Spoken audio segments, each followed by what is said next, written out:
आज के पॉडकास्ट में हम बात करेंगे सीक्रेट सोसाइटीज़ के बारे में, जो वो टाइम पे इंडिपेंडेंस स्ट्रगल में उन्होंने बहुत बड़ा रोल प्ले किया, लेकिन फॉर सम रीज़न वो सीक्रेट सोसाइटीज़ को रेवोल्यूशनरी कहकर उनको उतना क्रेडिट नहीं मिला जितना इंडिपेंडेंस स्ट्रगल के लिए उनको मिलना चाहिए। जी जी राइट। सो ये सीक्रेट सोसाइटीज़ के बारे में आप बता सकते हैं, इन्होंने भगत सिंह, वीर सावरकर, सुखदेव, ये ऐसे रेवोल्यूशनरीज को इंस्पायर किया, तो क्यों इतिहास इन्हें भूल गया? देखिए, बहुत बड़े रीजंस हैं इसके लिए। थॉमस फ्रॉस्ट की किताब है सीक्रेट सोसाइटीज ऑफ यूरोप, और एक मात्सिनी जी की किताब थी। तो मात्सिनी जी ने क्या किया था, इज एन इटालियन रेवोल्यूशनरी। वो इटली से बाहर रह के उन्होंने इटली को, it was divided in many different parts, तो उसको एक करके इटली में रेवोल्यूशन करके उसको एक डेमोक्रेसी उन्होंने बनाया था उस वक्त। तो ये इनसे बहुत इंस्पायर्ड थे हमारे रेवोल्यूशनरीज। सावरकर साहब। तो सावरकर साहब ने पहले तो बचपन में बनाया एक मित्र मेला, जिसमें आपको भर्ती होने के लिए घर से एक शस्त्र लेके आना होता था, चाहे कुछ भी शस्त्र हो, चक्कू, छोटा कैंची हो, कुछ भी एक वो लेके आना था। तो वो जमा कर लेते थे और फिर उनको लठ चलाना, डंड मरवाना, स्विमिंग कराना, तलवारबाजी कराना, ये सब की प्रैक्टिस बचपन में करते थे ये सब चीज़ें। फिर उन्होंने जब थोड़े वो बड़े हुए तो उन्होंने एक और सीक्रेट सोसाइटी बनाई, अभिनव भारत, जिसको वो फर्गसन कॉलेज में लेके गए। और उस अभिनव भारत ने फिर उस अभिनव भारत के जोश और काम का पता चला तिलक साहब को। तब तिलक साहब के पास सावरकर जी आना जाना बढ़ गया था, केसरीवाड़ा में, पूना में।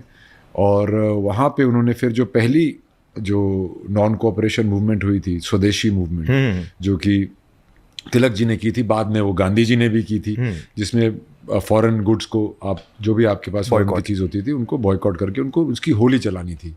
तो विजयदशमी के दिन ये फर्गसन कॉलेज के पास उन्होंने ये सब किया था। तो अभिनव भारत एक ऐसी ऑर्गेनाइजेशन थी जिसके 5-5 मेंबर्स होते थे हर कस्बे में, जो पांचों के पांचों दूसरे पांचों के बारे में नहीं जानते थे, एक और दूसरे के बारे में जानता था। सीक्रेट। तो हाँ, बिल्कुल सीक्रेट होता था। ऐसे ही बंगाल में सीक्रेट सोसाइटीज थी, पंजाब में थी, मद्रास प्रेसिडेंसी में थी, इवन यूके में थी। तो ये अभी मैं यहाँ की बात कर रहा हूँ। फिर यहाँ से वो जब यूके गए तो वहाँ पे अभिनव भारत को वो लेके गए, वहाँ पे उन्होंने अभिनव भारत से लोगों को जोड़ा। और फिर वहाँ पे एक और सीक्रेट सोसाइटी बनाई, द फ्री इंडिया सोसाइटी, जो श्यामजी वर्मा, मैडम कामा, एस.आर. राणा, लाला हरदयाल, सेनापति बापट, भाई परमानंद, वी.वी.एस. अय्यर, एम.पी.टी. आचार्य, ऐसे बहुत सारे लोग थे जो उससे जुड़े हुए थे। ऐसी सीक्रेट सोसाइटीज़ फिर यूरोप में, ब्रिटेन के बाहर बनने लगी, पेरिस में, जर्मनी में, और फिर अमेरिका में। और बाद में लाला हरदयाल अमेरिका गए, जब इंडिया हाउस डिसमेंटल हो गया, जब सावरकर जी गिरफ्तार हो गए, वहाँ पे जाके उन्होंने गदर पार्टी बनाई, जो कि एक बहुत बड़ा कंट्रीब्यूशन उनका भी है। ये सीक्रेट सोसाइटीज़ आपस में मिलके काम कर रही थी। इनका सबका मकसद था स्वतंत्र अखंड भारत, और इनका जो मोडस ऑपरेंडी थी वो ये थी कि मुट्ठी भर अंग्रेज हैं, हाँ, इनको तो मार के भगा देंगे अगर एक हो गए तो। हाँ। तो ये इन्होंने आपस में नेटवर्क शुरू हो गया था। हिंदुस्तान, सावरकर जी ने फ्री इंडिया सोसाइटी और अभिनव भारत के साथ मिलके लंदन से भारत बंदूकें भेजी थी, वो उन्हें IRA से ली थी। दुश्मन का दुश्मन दोस्त होता है, ये इनका एक मानना था। IRA से गन्स लेके उन्होंने उनको इंडिया भेजा था। फिर लेनिन इंडिया हाउस आते थे, तो लेनिन के साथ उनकी काफ़ी बातचीत थी, क्योंकि लेनिन उम्र में बड़े थे। तो मैंने पिक्चर में उनको Savarkar ji as a fan boy दिखाया है लेनिन का, उनकी किताब पे ऑटोग्राफ कराते हैं। तो लेनिन जी के साथ मिलके इन्होंने पेरिस से, सेनापति बापट लंदन से पेरिस गए थे, और वहाँ पे लेनिन के आदमियों से उन्होंने, बोल्शेविक से, वहाँ से बॉम्ब मेकिंग मैनुअल्स ली थी, जो कि उन्होंने इंडिया शिफ्ट की थी, जो कि बाबा राव सावरकर, जो इनके बड़े भाई थे, प्रिंट करके उन्होंने बांटी थी।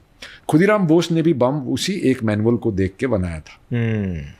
ऐसे ही कन्हरे और भगत सिंह और काफ़ी सारे लोगों ने जो बंदूकें यूज़ की थी, वो वही बंदूकें थी, ब्राउनिंग पिस्टल्स थी, जो IRA से लेके सावरकर साहब ने यहाँ भेजी थी। तो इनका बहुत बड़ा एक वो था। पर क्या हुआ, खुदीराम बोस ने जब तो जज को मारने की कोशिश की, जिसमें वो बच गए, और 2 औरतें मर गई थी, औरतें और एक दासी थी उनकी, वो मर गई थी, बच्चा भी था शायद, आई एम नॉट श्योर। उस इंसिडेंट के बाद पूरी कांग्रेस ने उनको कायर बुलाया, और केसरी में लोकमान्य तिलक ने बड़ाई कर दी उनकी, खुदीराम बोस बहादुर।